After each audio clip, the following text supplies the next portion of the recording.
And mankind, who has been crawling within the powerful devices of the great order and harmony of the world up until today, has now reached the pinnacle of their evolutions in the world.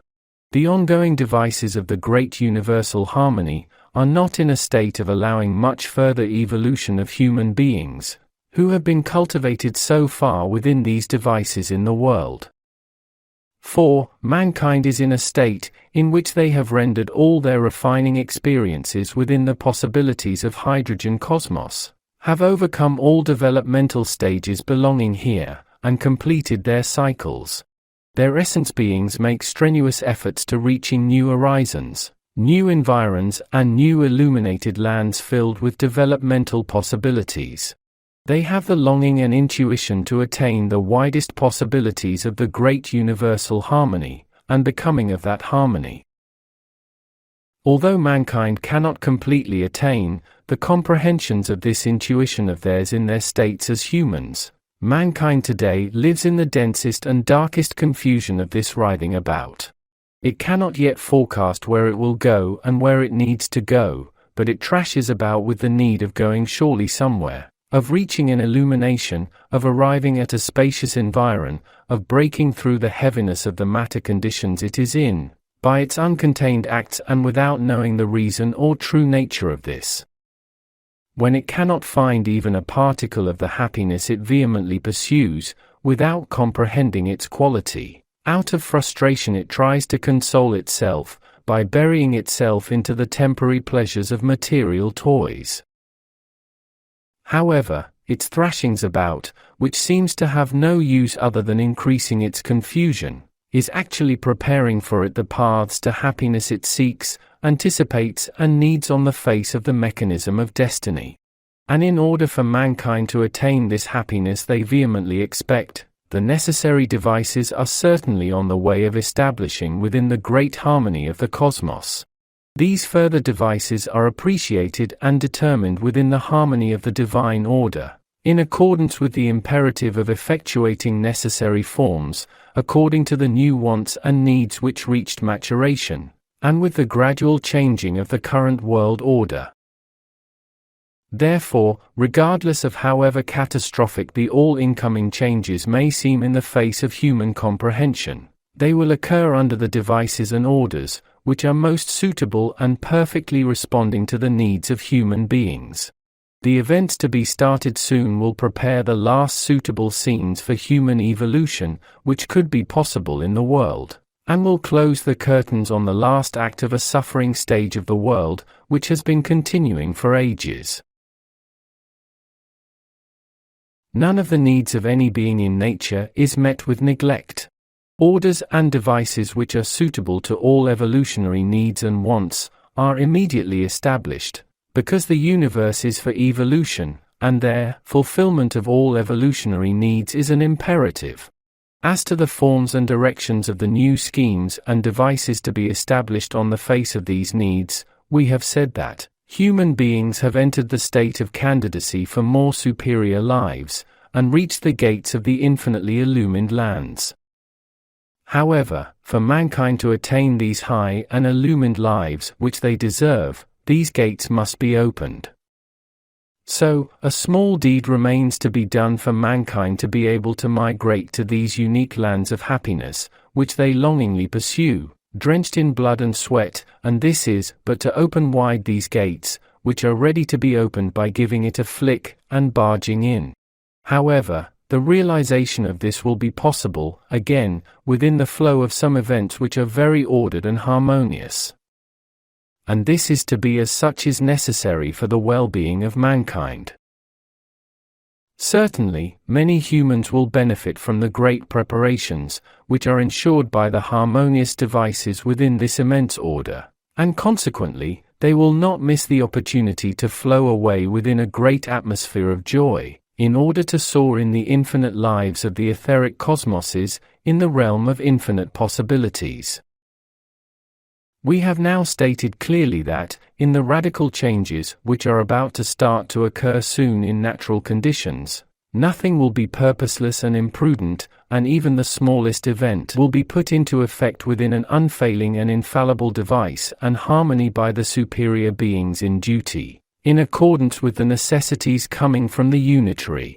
And the opening of the gates we just mentioned above means the comprehension, internalization of this truth, and willingly and happily complying with the devices that exist accordingly.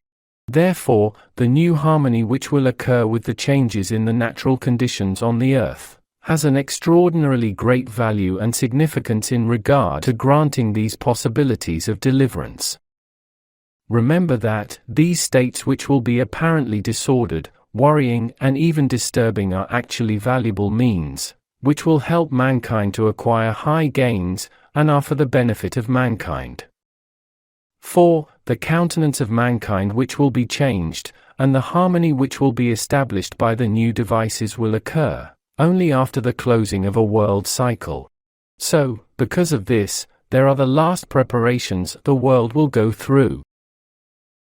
These preparations have two aspects. The first is to make mankind gain their still lacking knowledge, observations, and faith, by telling them that this world cannot be a convenient habitat for them anymore.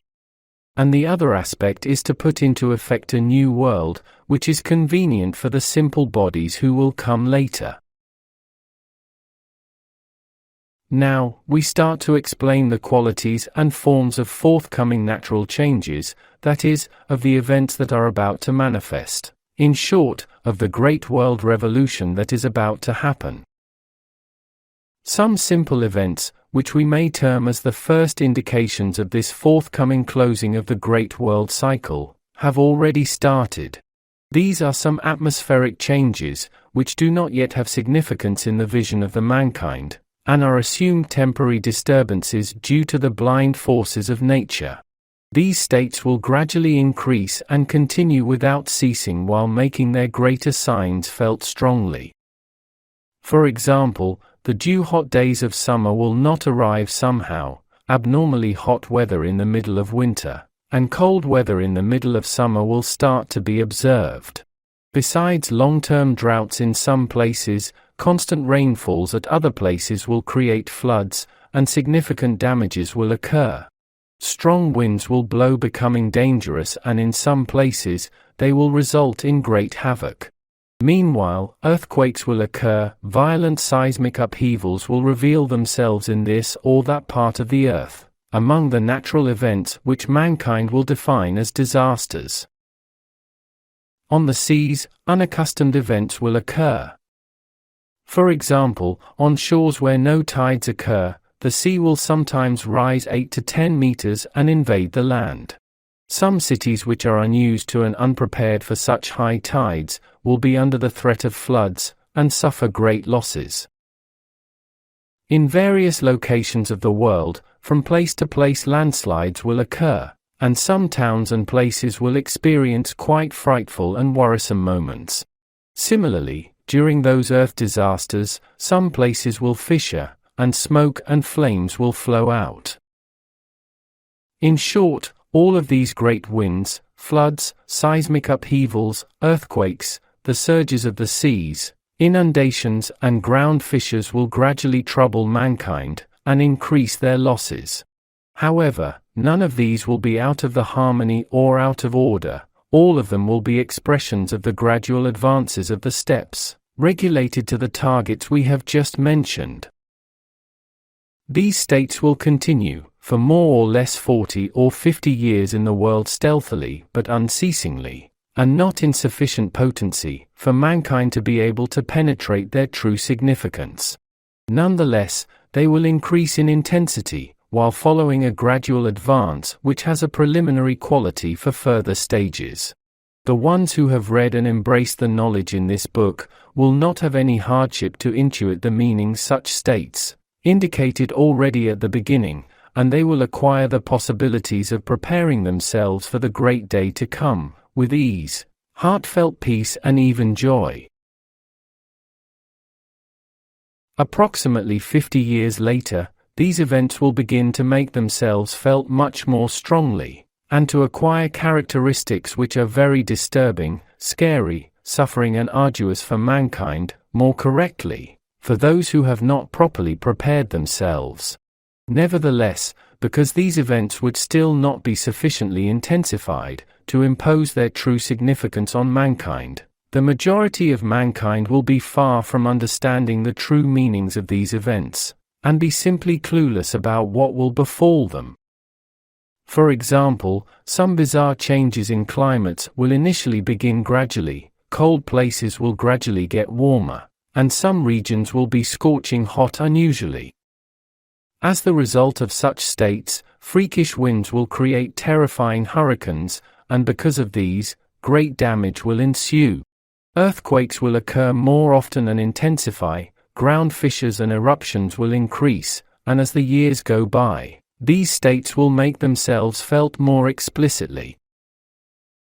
Some cities will be obliterated by major tremors, and in their places, vast indentations or lakes will appear. In some places, widespread and continuous droughts will begin, mankind and animals will die in great numbers, wooded, green and fertile areas will turn into wastelands, and will even become dry deserts and will turn into inhabitable areas for mankind, who had been inhabiting those places for ages, and they will flee in order to look for more fertile places, and will begin to migrate. Consequently, from place to place, mass migrations will begin, and this will create major strife among human communities. The swelling of the seas will increase, and world matter will not fail even a moment to tell the mankind in a proper language that they should not expect more, even expect nothing any more from it, by displaying its terrible countenance to mankind. In short, the world will gradually become barren, disagreeable for mankind, and will lose its suitable characteristics for life. And after all, as we have previously explained, the cancer cases which will increase entirely towards the end of times are one of the significant evidences which will explicitly show mankind that world matter does not respond to needs anymore.